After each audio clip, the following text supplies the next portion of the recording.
Hey, everybody, welcome. It's Simon and here with Adam Posen, who's going to, Dr. Adam Posen.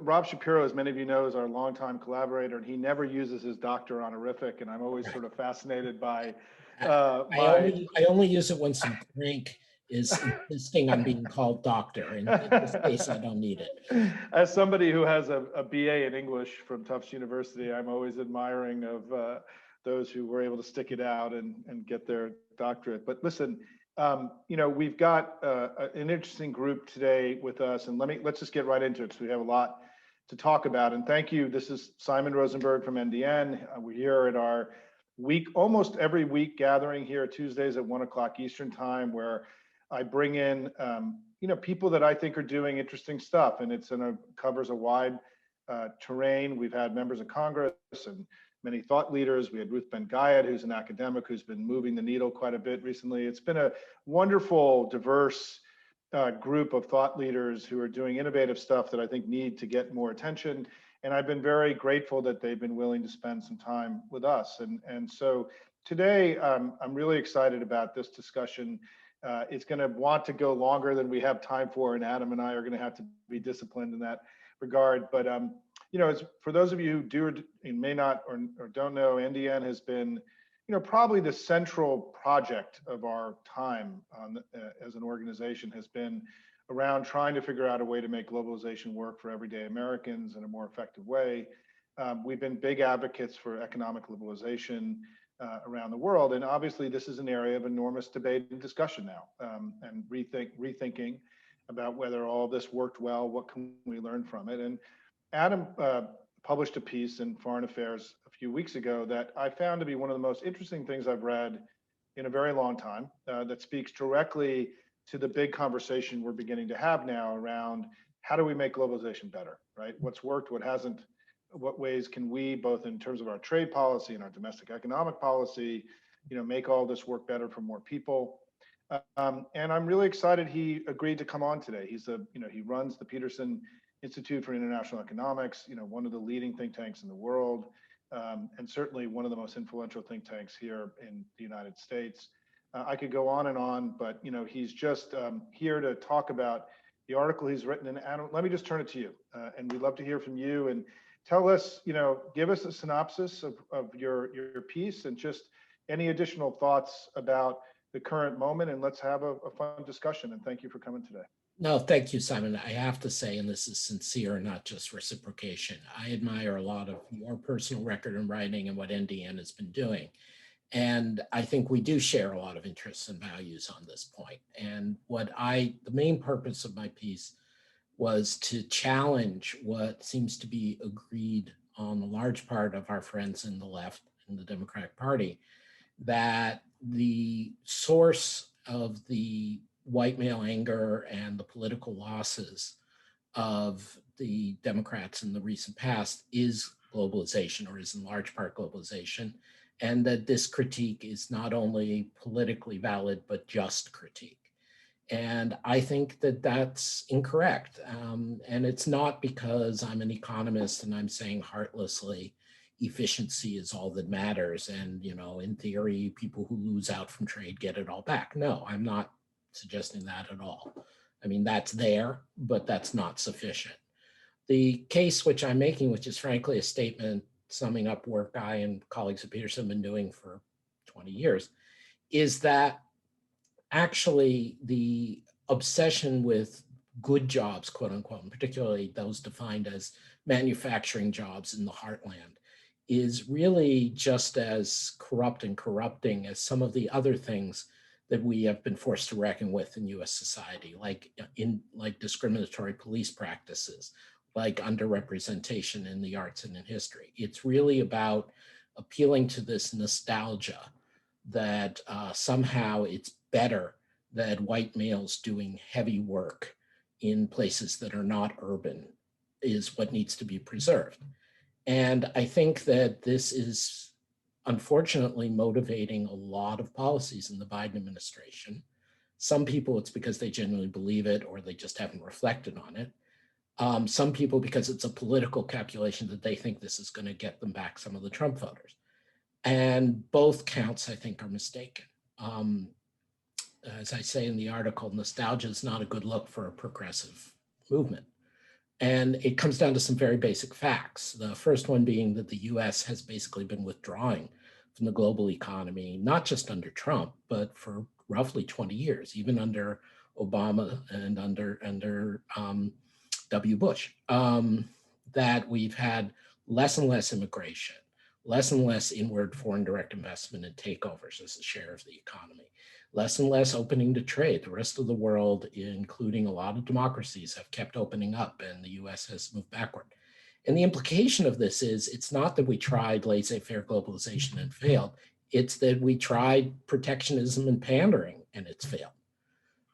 The second point is just some harsh realities that we can not save the manufacturing jobs, or at least not more than a few of them, no matter what we do. If you look around the world, even those countries that supposedly cheated, in fact, in some ways did actually cheat in globalization, like China, Japan, West Germany, now Germany, and that ran huge trade surpluses for years. Even in those countries, manufacturing employment has been declining. It's a technology story. It's not a trade story. You can cheat, you can subsidize, you can run trade surpluses, and you still end up shrinking the number of people working in manufacturing. And also in manufacturing, we have to recognize that it's a small portion of the economy. I mean, it's 10 million, 12 million people out of a workforce of now up to 160 million. Those are real people and they matter, but they don't matter any more than the tens of millions in services jobs, the tens of millions in low income frontline worker jobs that we've all come to appreciate even more during the pandemic.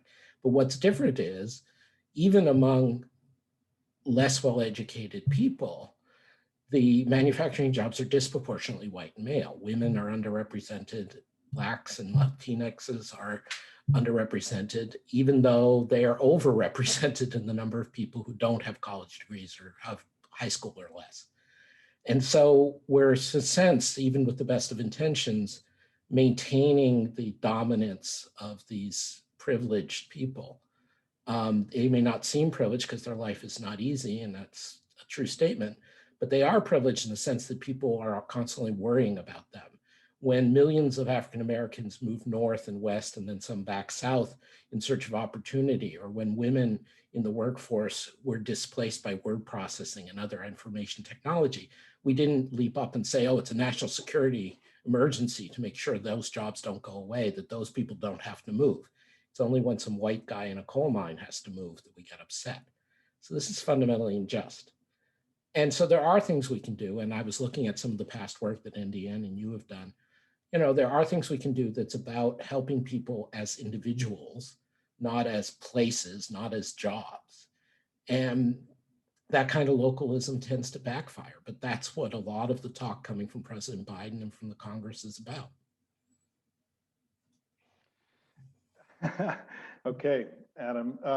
So let me throw out, tell us about your thoughts about what's in front of us right now, right? We've now got a bipartisan infrastructure plan, a USICA, which is something that frankly has not gotten that much attention in the media, but which also passed the Senate with 68 votes, another bipartisan initiative.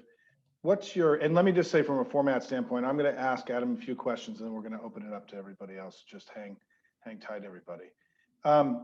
What's your sense about where things are going now? And, you know, now that we're out of the abstract moment, right, where there's actual legislation passing, where, you know, this is where the theory meets the practice, right? We're seeing things and the, you know, there is going to be some kind of reconciliation bill, September or beyond. I mean, given your worry about nostalgia, it seems like a lot of the funding on this stuff is very forward-leaning, right? The R&D research in USICA is designed to help us be successful in the technologies of the mid-21st century, right? A lot of the investments in public transit and other things are for the workers of the future, right? What's your sense about where we are based on your analysis? I'm very positive on those parts of the Biden agenda, put very simply. I think, Simon, we know that there's been a underinvestment in human capital as well as physical capital. this debate about so-called soft versus hard infrastructure, or infrastructure strictly defined, is a red herring. What matters is investment, and that we know that there are certain investments that have high returns. And we know that there are others that have high returns if they're enabled by accompanying deregulation or appropriate regulation. And by its nature, investment is forward-looking. You don't recoup all the benefits very quickly. And so to me, there's a lot of good stuff in the American Jobs Program, in the American Family Program, and in less so, but in USICA. And so I want to emphasize the positive aspects of this. And I totally support that there should be this level of investment, and that there should be reconciliation-driven additional investment beyond what's in the bipartisan package, because ultimately, when interest rates are this low, there are a lot of projects that will more than pay for themselves over time, in addition to doing good. And so these are the things that you can list, and everyone on this call can list, like investing in community colleges and education, investing in pre-K education, investing in R&D, investing in human infrastructure that matters for people's labor supply, like childcare, as well as them having decent water and decent transit. So there's no disagreement about that. And colleagues of mine at Peterson, like Jason Furman and Olivier Blanchard, and I have been out there beating the drum for this. Not that it's a hard sell, except to Republican senators. What I do need to still say is, when I look at the text in USICA, and they're still featuring, Buy American policies, and very concerned about grant fraud, and they're concerned about critical industries, is that this is backwards looking. And because you need a certain amount of openness and flexibility to really take advantage of research and development. And so if it's just they waste some money, okay, it doesn't really matter that much, frankly. But if it means that the US technological ecosystem deprives itself of good students from around the world, including from China, the US technological ecosystem sets up standards where self-serving companies and industries entrench those standards, and they're not necessarily the right standards for progress or for global integration, where we are having a lot more national security interference in intellectual property and technology use. Those are things that will cost. And so broadly, infrastructure, go, go, go. USICA,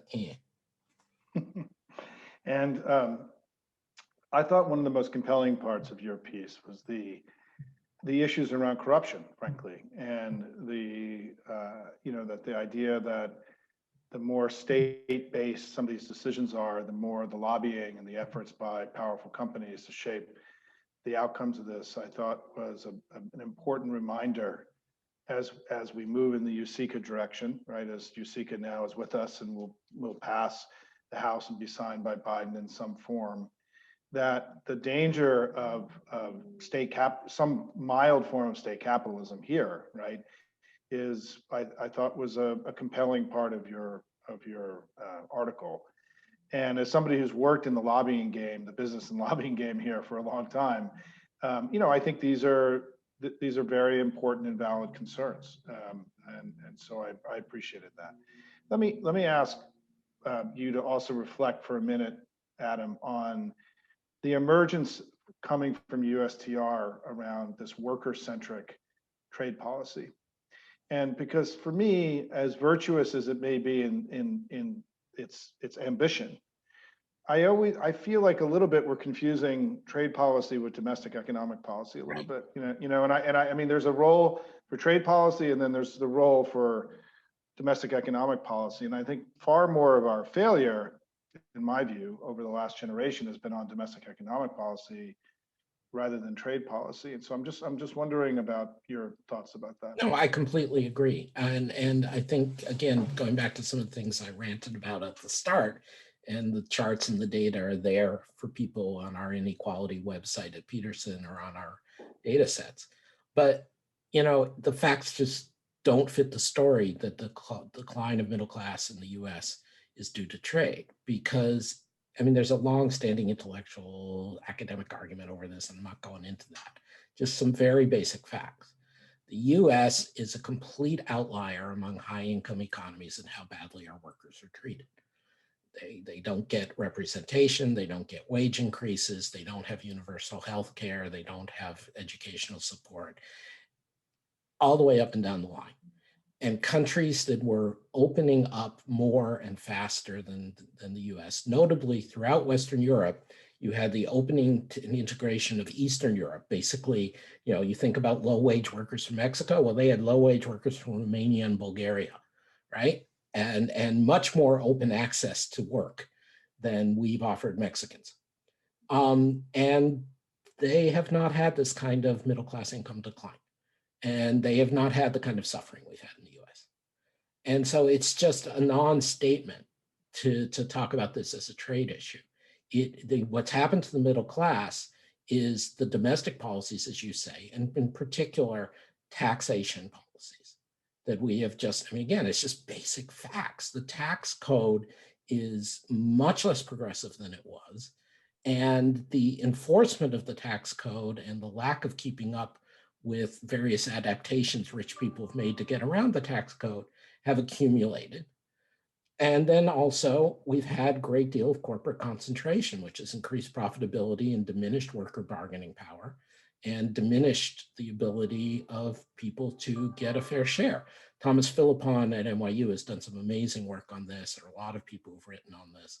Jason Furman, when he was at the CEA under Obama, started some work on this. And it doesn't mean that there aren't some good reasons, what we call network externalities, why Amazon or Facebook do well. But it means that the treatment of the wealth accumulated and the incumbent positions and what this does to workers. We have a very exciting new young scholar affiliated with Peterson, Anna Stansbury, who's taking a new job at MIT in the fall. And she just published with us something about how low the penalties are for failing to pay people minimum wages, and that reflects our society. But in a world where it's just a cost of doing business, like fines to banks who misbehave, then that's what's going to happen. And more important work she did previously with others is on the fact that we're seeing, and others have written about this, monopsony, basically the idea that if you're the only consumer of a certain good, in this case workers in a given location, you exploit them, you pay them less. So there are a lot of things going on in the US, and it's not the threat of offshoring that caused them. I just, speaking as a Democrat, one of the things we've been promoting in our work is that when you look back from 1989, and Adam, you don't have to comment on any of this, since 1989 and this new age of globalization began, 16 years of Democratic presidents, 34 million jobs created, 16 years of Republican presidents, 2 million jobs created. And the sort of the asymmetry in terms of the economic competency of the two parties is, to me, is one of the most material, parts of this conversation and this discussion, because the Democrats have, through two administrations, in my view, been forward-leaning, looked at globalization, tried to come up with pragmatic solutions, both to get the upsides and to minimize the downsides of it. Clinton a little bit more aggressively than Obama. But the Republicans have been, I think, very much struggling with their strategy post-Reagan. For whatever glory that Reagan brought to the party and to the country and the successes that he had, it's been very difficult for them to replicate any of those successes in a much more complicated global environment. And so one of the conversations that we have, Adam, is that, to your point about taxation, right? The Republican economic policy has been fundamentally just about lowering taxes. And it's created, as you know, this sort of unprecedented deficit in public investment that we're now trying to make up for in the Biden administration. I could talk to you all day. Let me just ask one more thing, which is, so what do we do, right? What's your basic? Give us the audience here. Give us your basic 2-3 things that the most important things we should be thinking about doing now. The most important thing domestically, and therefore also trade, is to get the tax system back on track. And there are proposals out there, and some of it's in the packages already being passed, and some of it may not be possible unless the Dems get majorities, solid majorities in both houses in 2022. But that should be our first priority, and we should be doing more public investment. So that's just basic, let's all agree. The second point, Simon, is that I think we need to have the US be more humble and learn from challenge abroad. That there is this sense that I find silly and offensive, that the US feels they always have to be the leader. So the US dropped out of Paris Accord thanks to Trump and the Republicans in Congress. So then Biden says, I'm going back into Paris Accord. Good. But then he's like, and the US will be a leader on green technology, and I'm going to convene a summit. Well, maybe it's time for the US to basically actually put up and shut up. That instead of pretending to be a leader, we should actually pass a carbon tax. We should learn from Europe and other places that are doing real green things. We should join trade agreements that raise labor and environmental standards on us, rather than us trying to always punch down on a Mexico or somebody like that. And so just this, as is, there's an argument, in the foreign policy sphere about, is the US need to be dominant, supreme, and always intervening everywhere, or can it be a support of a better regime? And I think a similar argument can be made about the US not being so grandiose and actually having others put standards up. And then finally, the third biggest priority I would talk about is this idea of, we want to extend our welfare state in terms of individuals so that they're not as tied to the places they are or the jobs they happen to have. Now, I know this is not a trivial thing. It's not abstract. People have ties emotionally, familial, economic, to the places they live. There are social networks that, particularly people who are underserved by the welfare state, they depend on their local networks of family, of people in similar positions.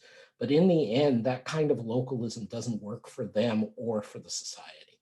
And so we need to think in terms of more universalist policies that allow people to move, encourage them to be more flexible, encourage them not to be so trapped. Yeah, I mean, the ACA being a good example of that. Right. I mean, a classic. I mean, I think what we're going to end up with, my prediction, Adam, is that by the end of the year, we're going to have a new sort of social safety net / trampoline, whatever you want to call it, of expanded EITC, the more shored up and stronger ACA, and the child tax credit.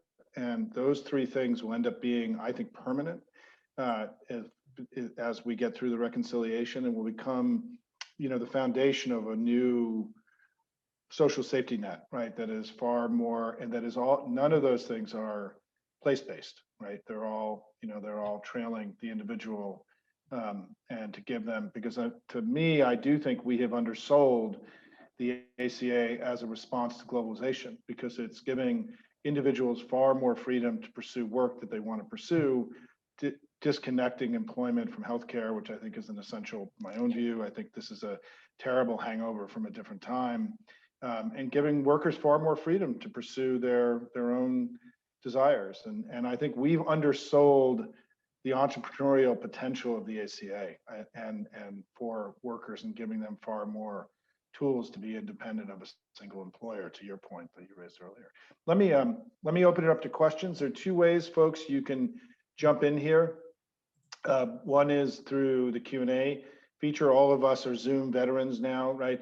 And you can also raise your hand, and we can call on folks. And let me, Jean, I'm going to call on first Jean-Francois Botin. I think I'm saying it correctly.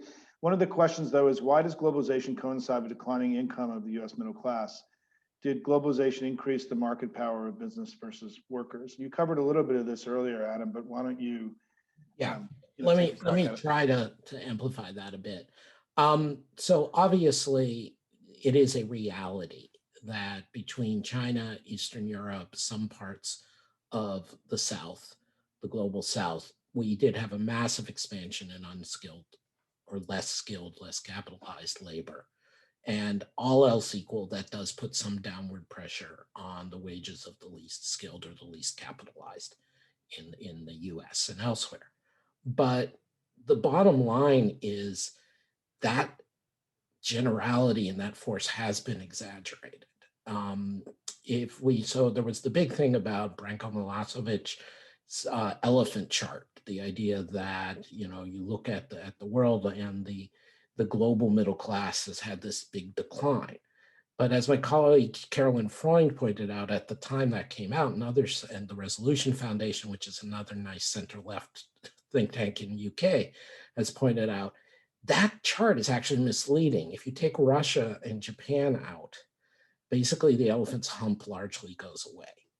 And so that's another way of stating what I tried to say earlier, Simon and John, that there's a bunch of countries out there that have globalized and been more exposed to globalization by far than the US, and they've not seen the middle class decline the US has had.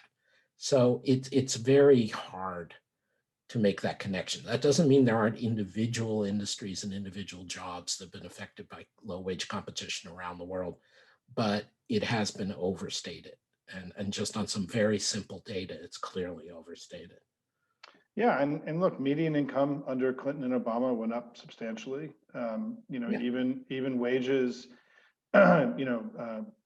median wages, wealth went up substantially under median wealth went up substantially under Clinton, and a little less so under Obama, in part because the Great Recession, which was such a devastating event. I mean, I think, Adam, one of the other things that we're playing with in our narrative making work that we do here is that I also think we have collectively undersold the impact of the Great Recession on the wealth of sort of the aging workers who were beginning to get in the latter stages of their lives, right?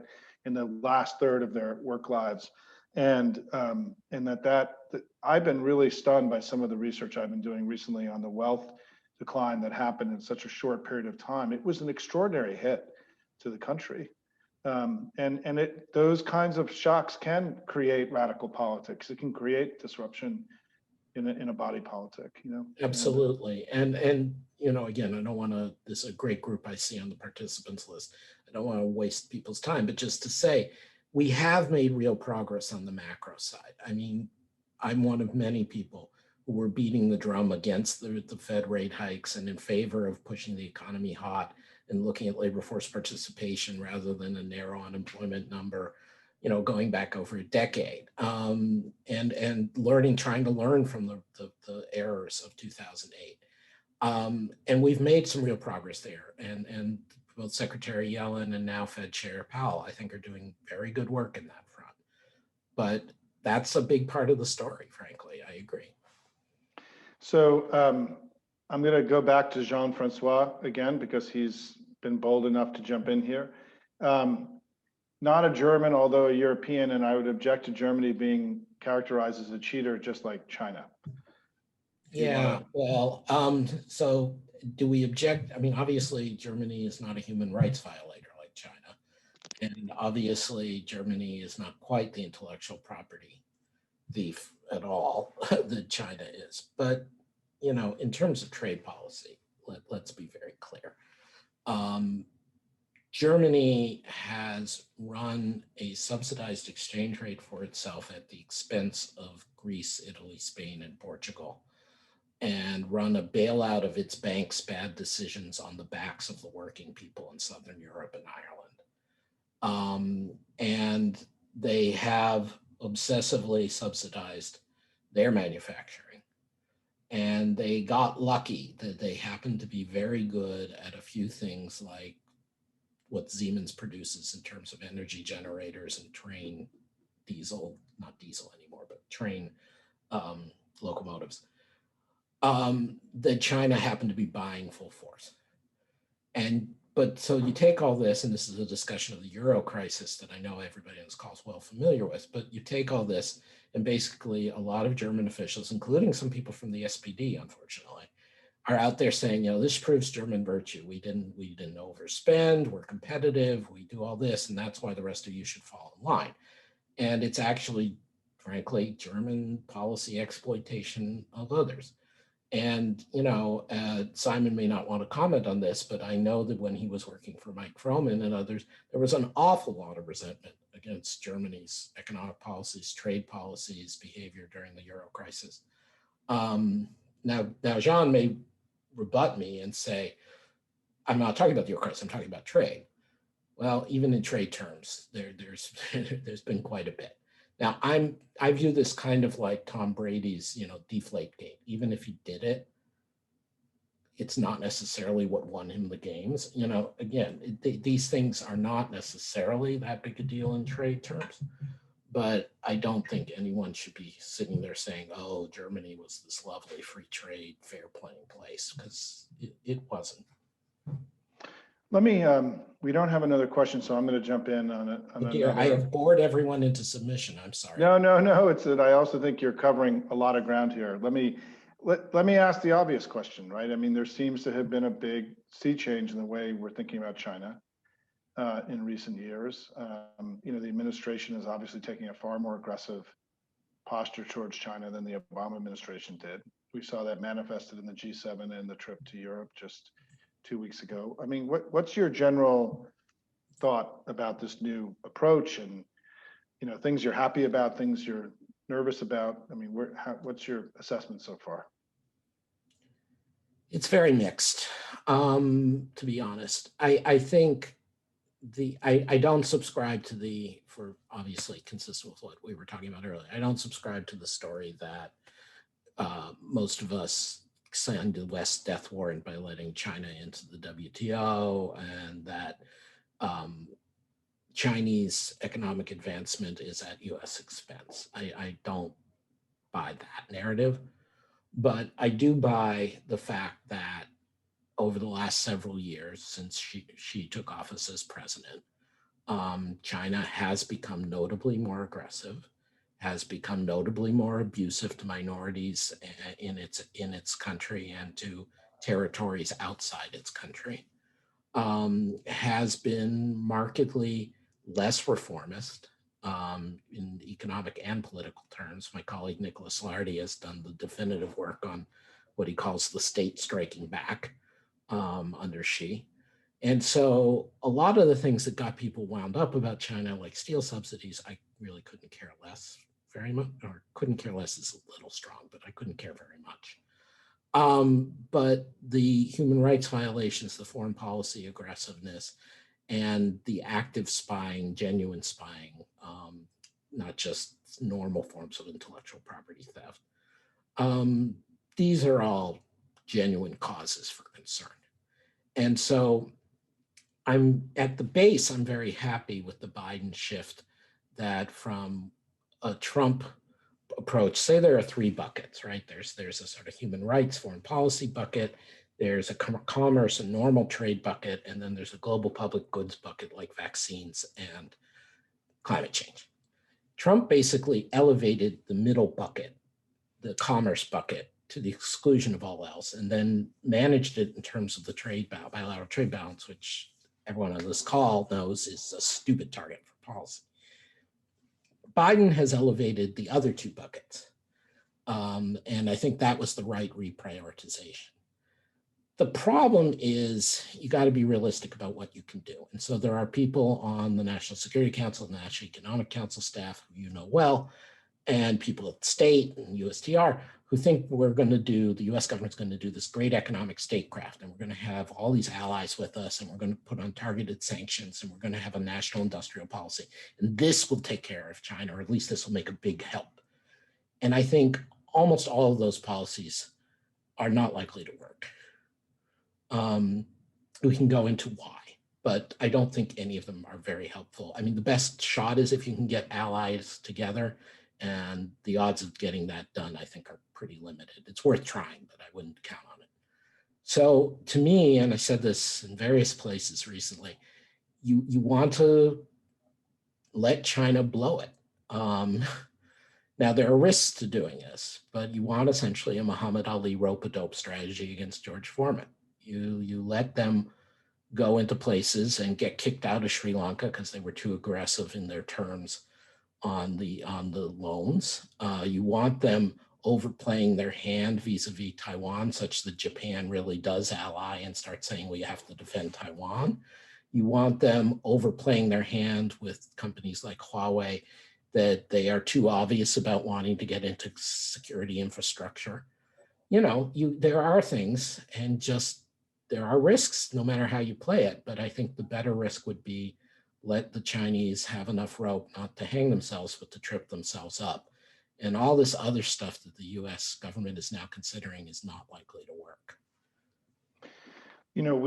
I do think, Adam, just to build on your point, is that this nascent democracy versus autocracy frame, or autocracy versus democracy frame that Biden is positing is, I think, very, very important for it to get fleshed out. I mean, it's as to your point, is that this is still very nascent. It's very immature. It's important. It's obviously sort of his big thumbprint on global foreign policy conversation. And I think one of the things we called for in our memo this week was him to do a series of speeches leading up to the UN, the General Assembly of the UN, trying to flesh this out a little bit more and to give us more of a sense of what he thinks the stakes are of this fight, because this is the other piece of it, right? Is that they are, trying to create a different understanding of the relationship between democracies and autocracies, which would be very much part of your rope-a-dope strategy, right? In terms of the way that you're describing it, by trying to create more of a condemnation of the kind of tactics that we're seeing coming out of China as part of our rope-a-dope strategy, right? I'm just typing a response to one of your guests. That's allowed. So look, I know, I'm not in any way close to the president. So there are people on this call who are, so don't misinterpret me. I know that this is a sincere belief by President Biden, and it's based on values we can really all admire. But and I'm not trying to become, a Kennan or a Kissinger, just saying, oh my God, we can't be idealistic in foreign policy. What I do want to say is the US record of treatment of its own citizens, particularly its citizens of color and its indigenous people, and its record of wars around the world, and all the things that our friends on the far left have rightly been hammering at, or not just the far left, have rightly been hammering at, make it very difficult for us to rally the world around that. And the fact that Trump or Trumpism may be coming back into vogue or into office in 2 or 4 years, God forbid, let us all work against that. But the fact that that is a real and present danger also undercuts the ability to make those claims. And thirdly, talk about global phenomena, and this is something my colleague Monica DeBola at Peterson's been writing about, many other people have been writing about. It's not just the US and Trump.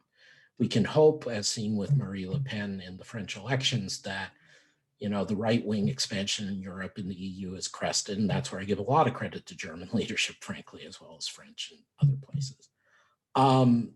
But not in the Philippines, not in Brazil, not in India, not in Hungary, not in Poland, not in Turkey, so not in Russia. So there is a broader phenomenon here of autocracy, or things tending towards autocracy, is attractive. And so as an analytical frame, actually, I think it works better than as a political policy frame.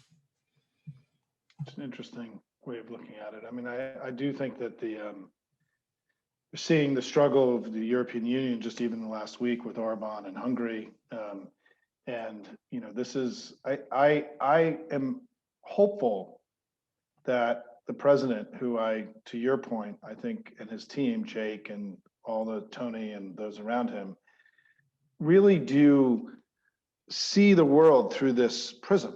I mean, I think this is, and it's not the only way they see the world, right? But it's a powerful frame for them, and I think that they have an obligation, I think, to flesh this out more.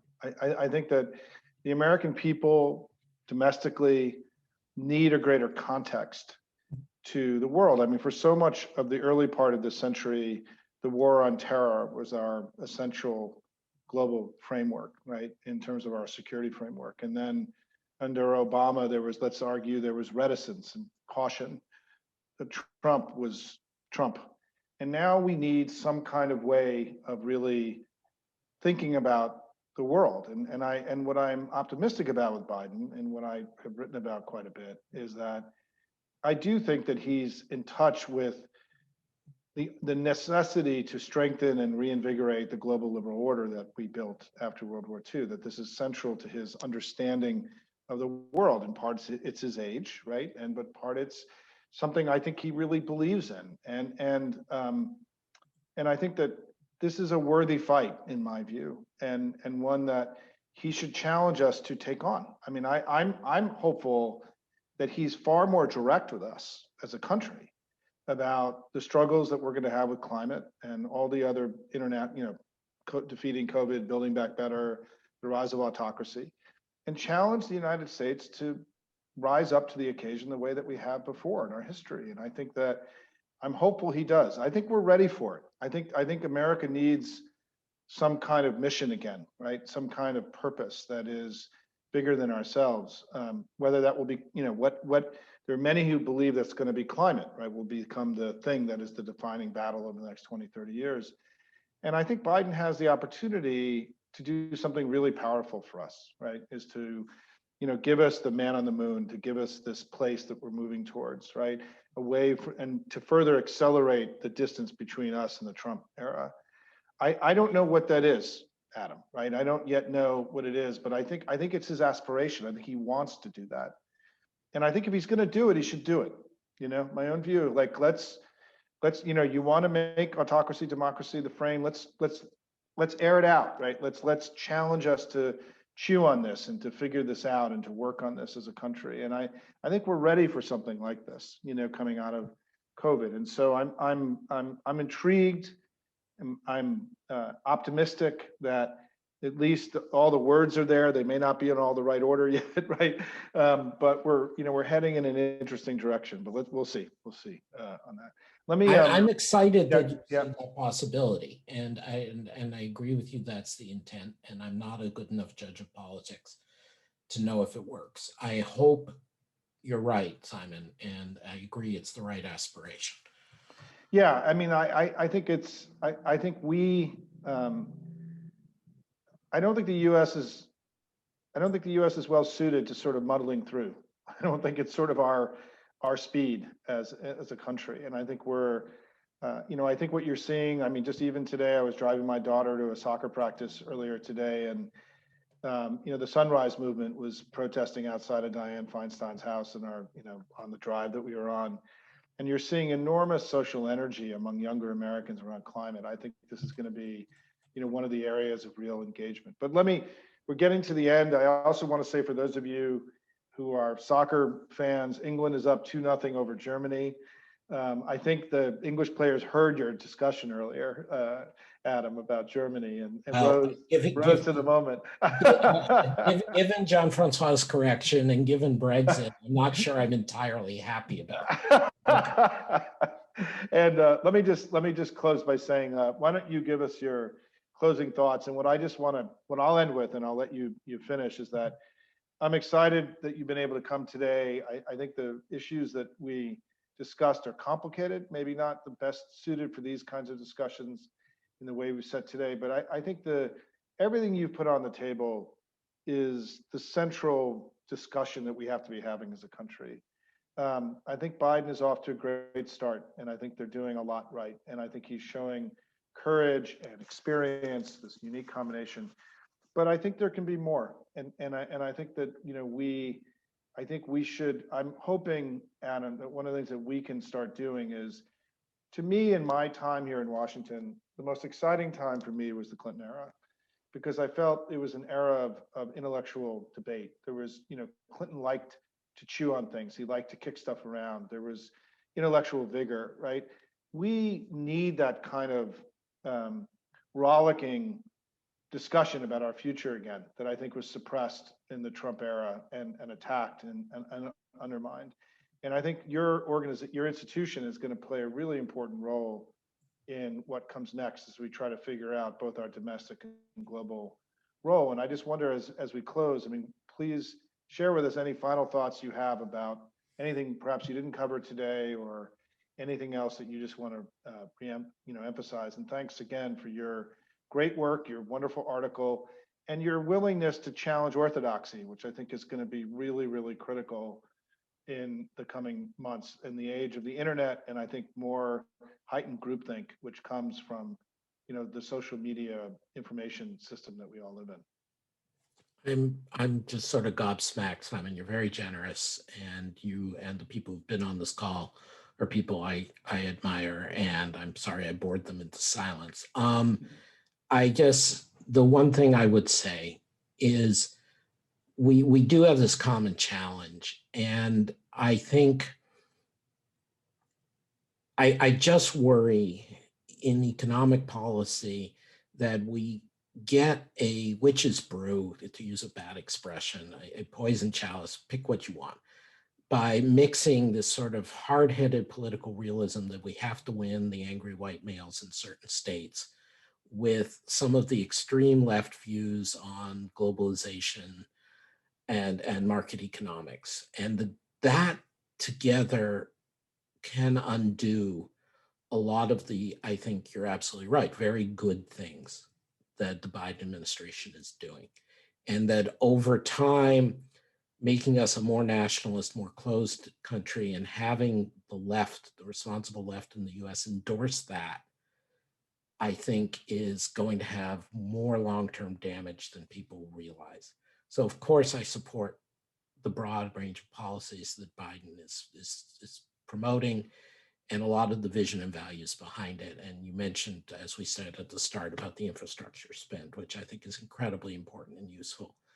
But I think running a foreign policy and a foreign economic policy that's touting, as you quoted USTR Ambassador Tai, trade for the middle class, perpetuates a stabbed in the back myth that feeds some of the worst aspects in our politics and our society. And we have to challenge them on that.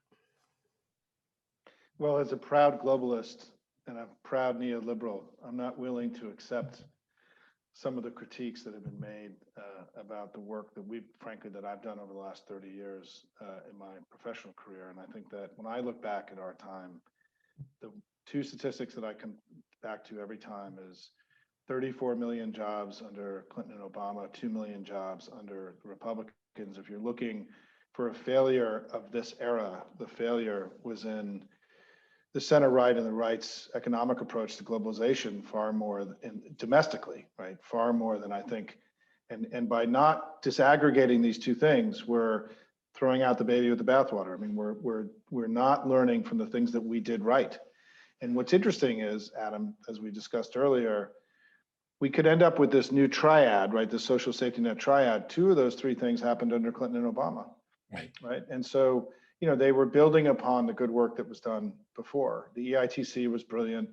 Economic policy. Rob Shapiro, who's on today, was one of the was one of the folks behind that. The ACA, I think, was a far more, as I was saying earlier, is a far more consequential piece of social policy than, or even economic policy, whatever it is, domestic policy, than we've really begun to understand. And I feel like we're going to get through this period over the next couple of months. We're going to have a big discussion around reconciliation. And I think that what NDN will be doing, for those of you who are here, and I made this promise and obviously all the emails, is that I want to have a big discussion about what we're talking about today over the next several years. These are consequential issues.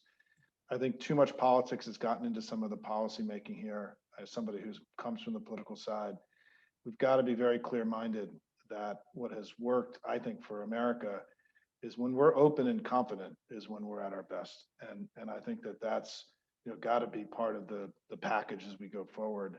So Adam, look forward to collaborating with you. Thank you for taking the time today. Thank you very much, Simon. Keep up the good work, and thanks everybody. Have a great 4th, and go England. It looks like England won 2-0. My daughter's soccer coach was on the UK national team. You're kidding. He's going to be a very happy guy today.